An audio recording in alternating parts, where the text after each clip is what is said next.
Shane ম্যাকম্যান কি আবার AEW তে জয়েন করছে? কে হতে যাচ্ছে এই বছরের মানি ইন দা ব্যাংক উইনার? আজকের ভিডিওতে অনেক অনেক নিউজ আছে গাইস। সো যারা যারা চ্যানেলে নতুন আছেন তারা অবশ্যই চ্যানেলটাকে সাবস্ক্রাইব করবেন। ধন্যবাদ। ফার্স্টে কথা বলবো আমাদের WWE hall of famer cart angle কে নিয়ে। সো গাইস, আপনারা হয়তো এই পিকচারটি দেখতে পাচ্ছেন যেখানে কিনা কার্ট অ্যাঙ্গেল ডিনার করার জন্য খুব চিল মোডে রয়েছে। বর্তমানে কিন্তু কার্ট অ্যাঙ্গেল অলরেডি রিটায়ারমেন্ট নিয়ে নিয়েছে। যাই হোক, তার এখন অনেক শান্তিতে দিনগুলা কাটুক এটাই আশা করছি। নেক্সটে কথা হলো ব্রন ব্রেকার কে নিয়ে গাইস। ব্রন ব্রেকারের এই পিকচারটি দেখুন, শুধু এইখানে নয় অনেকগুলো গণমাধ্যম থেকেই কিন্তু বলা হচ্ছে যে ব্রন ব্রেকার সেমি জেনকে হারিয়ে হয়তো ইন্টার কন্টিনেন্টাল চ্যাম্পিয়নশিপটা জিতে যাবে। এখানে দুটি রিজন হতে পারে গাইস। এর মধ্যে একটি হলো যদি রোমান রেঞ্জ আবার ফিরে আসে এবং কি সে যদি আবার নতুন একটা ব্লাড লাইন তৈরি করে, সেইখানে কিন্তু অবশ্যই সেমি জেন একজন মেম্বার হবে। সো খুব দ্রুতই যদি রোমান রেঞ্জ ডাব্লিউডাব্লিউ তে ফিরে আসে তাহলে হয়তো সেমি জেনকে এখানে হারতেই হবে। আর যদি এটা না হয় গাইস, সেমি জেন হয়তো সামার স্ল্যামের আগে কখনোই হারবে না। আমার পার্সোনালি সেমি জেন একজন ফেভারিট রেসলার। সো আমি চাই অবশ্যই সেমি জেন এখানে তার টাইটেলটা রিটেন করুক। নেক্সট কথা বলবো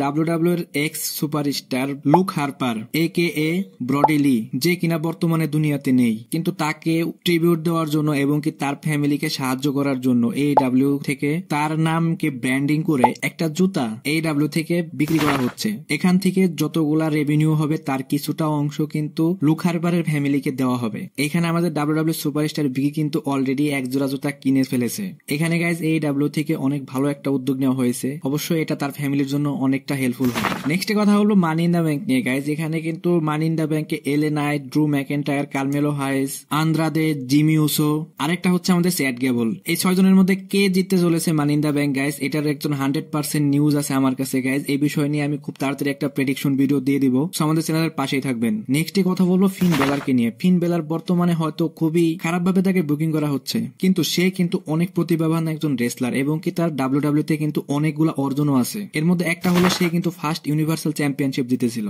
2বার NXT চ্যাম্পিয়ন, 2বার IC চ্যাম্পিয়ন, 1বার US চ্যাম্পিয়ন এবং 5বার ট্যাগ টিম চ্যাম্পিয়ন। এরকম একটা সুপারস্টারকে কিনা ডেনিয়াম প্রিস্টের মতো সুপারস্টারের থেকে নিচে রাখা হচ্ছে। এটা কিন্তু গাইস খুবই শকিং একটা ব্যাপার। আমরা আশা করবো খুব তাড়াতাড়ি তার ডিমেন যে ক্যারেক্টার আছে সেটার মধ্যে তাকে তাড়াতাড়ি দেওয়া হোক। এত গাইস আজকের যে মেন টপিক আছে সেটা হলো শেন ম্যাকম্যান কে নিয়ে। শেন ম্যাকম্যান কি আদৌ AEW তে জয়েন করছে? হ্যাঁ গাইস, এটা সম্ভাবনা অনেক বেশি। রিসেন্টলি সাশা ব্যাংকস, যে কিনা কারেন্টলি একজন AEW সুপারস্টার, সে কিন্তু বর্তমানে AEW এর পক্ষ থেকে শেন ম্যাকম্যানের সাথে দেখা করেছে এবং কি AEW তে জয়েন করা নিয়ে তাদের মধ্যে কথাও হয়েছে। এখানে গাইস AEW তে যদি শেন ম্যাকম্যান একবার চলে যায় তাহলে কিন্তু অনেক ভয়াবহ একটা ব্যাপার হয়ে যাবে। এটা হলে কিন্তু আমাদের মতো যারা দর্শক তাদের জন্য কিন্তু অনেক ভালো হবে, কারণ দুই কোম্পানির মধ্যে যখন একে অপরের সাথে পাল্লা লাগবে তখনই কিন্তু ভালো ভালো কন্টেন্ট এবং ভালো ভালো যে রেসলিং আমরা দেখতে পাবো। সো গাইস, এটার মধ্যে 50-50 শিওর আছে যে শেন ম্যাকম্যান খুবই তাড়াতাড়ি AEW তে জয়েন করছে। এবং লাস্টে একটা দুঃখজনক একটা ছবি শেয়ার করছি গাইস। এই ছবিটা দেখুন একবার।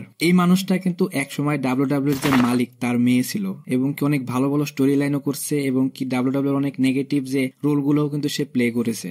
আজ তার বাবা ডাব্লিউডাব্লিউ সব শেয়ার বিক্রি করার পরে তার এমন একটা অবস্থা দেখুন, সে গ্যালারিতে বসে ডাব্লিউডাব্লিউ এনজয় করছে। সো গাইস, কিছু বলার নাই, দুনিয়াতে ক্ষমতা সবার কাছে একভাবে থাকে না। রেসলিং সম্পর্কে সমস্ত নিউজ এবং আপডেট জানার জন্য আমার চ্যানেলের পাশেই থাকুন। ধন্যবাদ।